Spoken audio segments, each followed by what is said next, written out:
When I got home, I was so tired. I turned on my phone to check my messages, and I had a voicemail message from a guy by the name of Channing Tatum. Okay? Now, for those of you not wooing, let me explain who that is. Channing Tatum is the new Hollywood hot guy. He's the guy that comes out on all these movies, really good looking, ripped. You know, he's making a lot of films. And there's a voicemail on there from him. Gabriel Iglesias, this is Channing Tatum. Please call me at your earliest convenience, blah, blah, blah, blah, blah, blah, you know. And I'm like, oh, okay. So I called him up. You know, hello. I go, hi, this is Gabriel Iglesias. I'm calling from Mr. Channing Tatum. He yells, Fluffy! Hello? Oh, dude, man, I'm a huge fan. Hey, listen, bro, really quick, I only have like a minute. Look, bro, I'm doing a new movie, and I want to see if you're interested in reading and auditioning for one of the parts. I go, sure, bro. I'd be happy to audition for your movie. What's it called? He goes, the movie's called Magic Mike.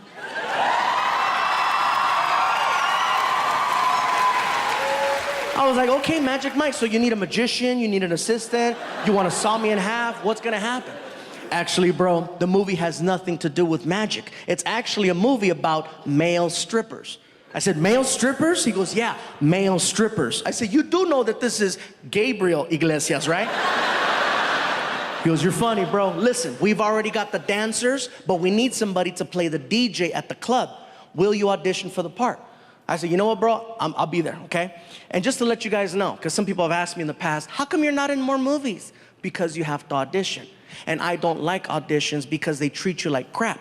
Auditions are very cold and they make you feel like shit. They seriously do. You work really hard to memorize all your lines, and you show up and you try to do your thing, and they cut you off really quick. You're in there and you're like, okay, so who am I Hold on. Oh, okay, I'll hold on. Hey, how's it going? Don't talk to him. All right, no problem. Okay. Are you ready? Yes, I'm ready. Quick question. How much energy do you want? You don't know? That's why I'm asking. And when you're done, you try to ask him more questions. Like, is this okay? Would you like me to go again? Thank you. I've had the fingers this so many times, and it hurts. Thank you, thank you, thank you. And you're sitting in your car and you're crying. They don't like me. It's a terrible feeling, so I don't like putting myself through that. But since I got a phone call from the guy, I'm like, all right, I hope it's a little bit different. So I show up to the audition, I'm sitting in the lobby, and it's funny because anytime there's an audition, everybody at the audition, usually they're looking for a specific type. And so everybody that's sitting there with me looks just like me. Everybody in there's big, everybody's sitting there, everybody's all happy and jolly and stuff, and we're all looking at each other trying to outdo each other. Like, no, I look more like me than you do. You don't look like me. No, this is what they want. No, this is what they want, you know. So the receptionist looks at me, she goes, Mr. Iglesias, they'll see you now. And I'm like, okay, cool, here we go, let's see how this goes. So I start mentally preparing myself for the problems that happen in there. I walk in, I don't say anything to anyone. I walk in, there's 3 people in the room, I close the door. And I just look over at the casting person who's sitting on her desk, and hello. And the camera person and the person I'm reading with all jumped up and yelled, Fluffy! And they ran over to me and they started hugging me and pulling out camera phones. Now I'm taking pictures with them. Next thing you know, they call a receptionist, Judy, get in here. And girl comes in, now I'm taking pictures with 4 women. We're going back and forth. I'm like, this is different. You know? And I go, wow, this is very refreshing. Thank you. I says, who am I reading my part with? And the casting person says, this is a formality. They've always wanted you for the part. And they said, if you showed up, it's yours. So basically, we've already called your agent since you showed up. Really? Yeah, this is great. So I get to my car. My agent is blowing up my phone, right? And I answer the phone. I go, hello. He's like, dude, you nailed that audition.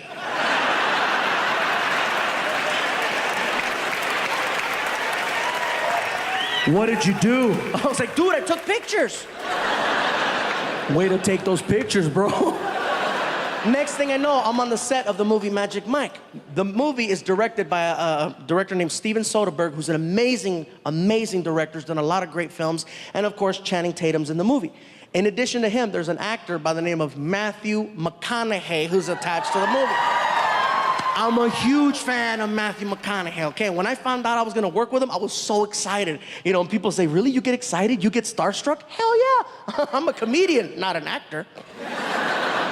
So I show up, And immediately they send me to the makeup trailer that's parked outside. So I go inside the makeup trailer, I sit down, they start working on my hair, they start putting makeup on me, and in comes Matthew McConaughey. And he sits down in the chair next to me, and I start freaking out. I'm like, oh my God, that's Matthew McConaughey. Oh my God. And now I decide to introduce myself before I did or said something stupid, right? So I look over at him and I say, excuse me, Mr. McConaughey, how you doing? My name is Gabriel Iglesias. I'm gonna be playing the part of Tobias, the club DJ, and I just wanted to say hello, and it's an honor to work with you. And in my head, I'm like, I hope he's the same guy. I hope he's the same person from the movies. I hope his voice is the same. I hope his accent's the same. And he looks at me and he says, all right. How you doing there, big man? You doing good? I'm doing good. All right. And I'm spazzing out. And they pull my ass out of the trailer and they take me onto the set. And the majority of the shots in the movie Magic Mike are shot inside of a strip club, okay? It's on a stage, and I'm very comfortable up here. But the cool part for me is I'm on the side of the stage inside of a DJ booth, so I don't have any worries. The director comes up to me and he says, listen, Gabe, you got all your speaking roles in the film, but in addition to that, you are the key background in every shot when it comes to the dancers. He goes, the guy on stage is the eye candy, but you're the guy that provides the ear candy, and you need to express yourself and give me energy. Can you do that? Yes, sir. Let's do this. Next thing I know, all right, everybody, here we go. And quiet on the set. And action. All of a sudden, the dancing. Dancer comes out, camera starts panning just like that one, right? And all of a sudden, I'm in my DJ booth, and I start DJing it up.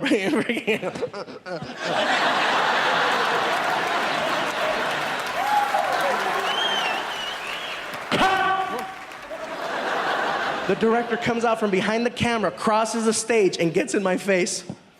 That's what I'm talking about. Give me more. I'm like, okay. All right, here we go. Quiet on the set. And action. And I take off.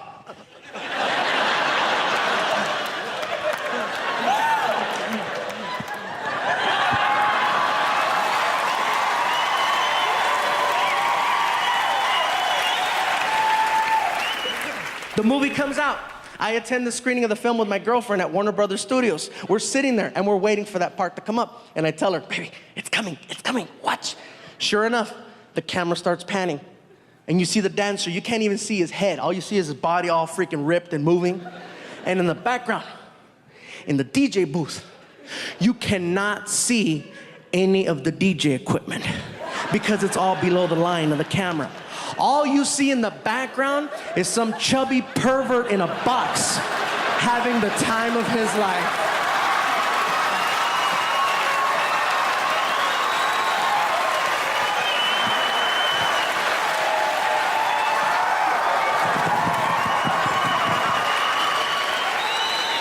And my girlfriend's like, oh, you're gay. I guess so. And that was my Hollywood debut right there. And in addition to that, there was a couple of other things that happened in this movie that I gotta share because you're never gonna hear about them in a DVD bonus feature.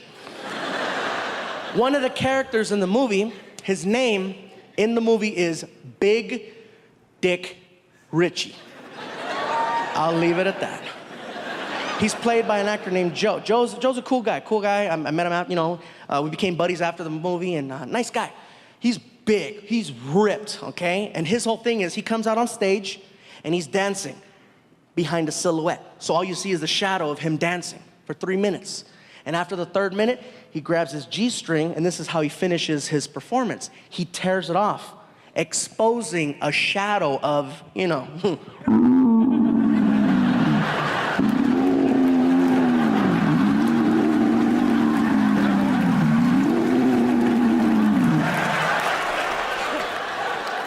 Now, in real life, Joe does not possess. It's more like, row.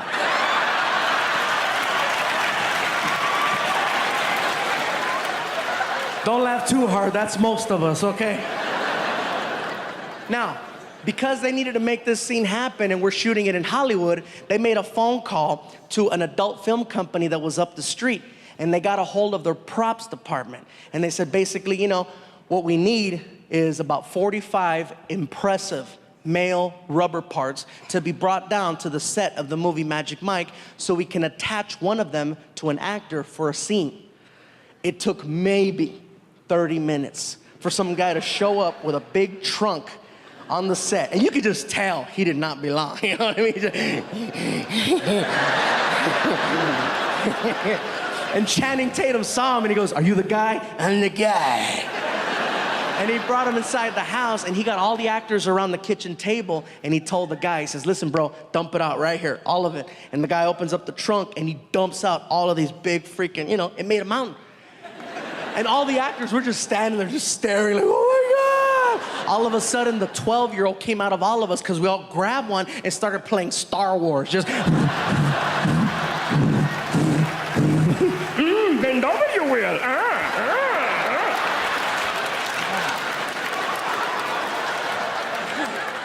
And that's something you're not going to hear about in the true Hollywood story or something like that. And another thing I got to share about this experience doing the movie Magic Mike is that we shot it in 2 locations. We shot it in Hollywood and we shot it in Tampa, Florida. And one of the scenes was shot on a sandbar, which most of you know already. It's a little tiny island with nothing on it. It's real small and people go there and they party. And so we get to this little island and this guy with the headphones, his title is PA, personal assistant to the director, and he comes over and he tells us, "Listen guys, we're gonna be here for a couple of hours.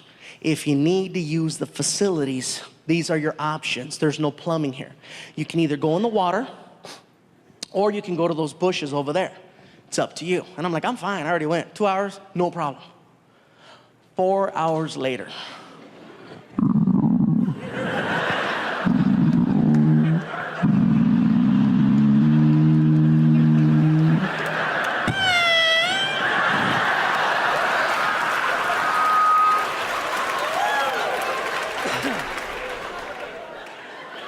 "What do you need?" "Listen, bro, you guys said we were only gonna be here for like 2 hours. It's going on 5. My stomach is killing me.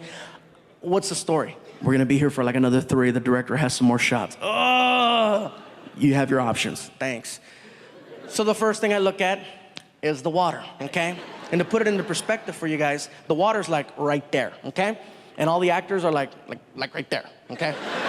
So it's like, are you kidding me? I'm not gonna go pop a squat in the water in front of all those actors just so somebody can walk by and go, "Fluffy's killing fishes."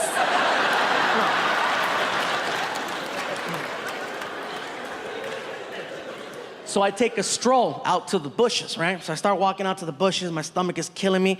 And fortunately, by the time I got there, my stomach had settled. So I no longer had to go number 2. But since I was there, go make it rain, you know what I'm saying? So I'm in the bushes and I'm doing my thing and all of a sudden I start hearing noises, just and you know how you could just feel when somebody's standing like right next to you? And I couldn't turn around because, I was doing my thing. All of a sudden, I see a shadow, a long shadow, and it's coming in my direction. And I see that and I'm like, "Ha ha, funny Joe, that's funny." All of a sudden, that shadow started to pee. And I was like, "Oh my God, it's real." Now curiosity has me. I gotta find out who the hell the owner. So really quick, I'm just like, oh my God. All right.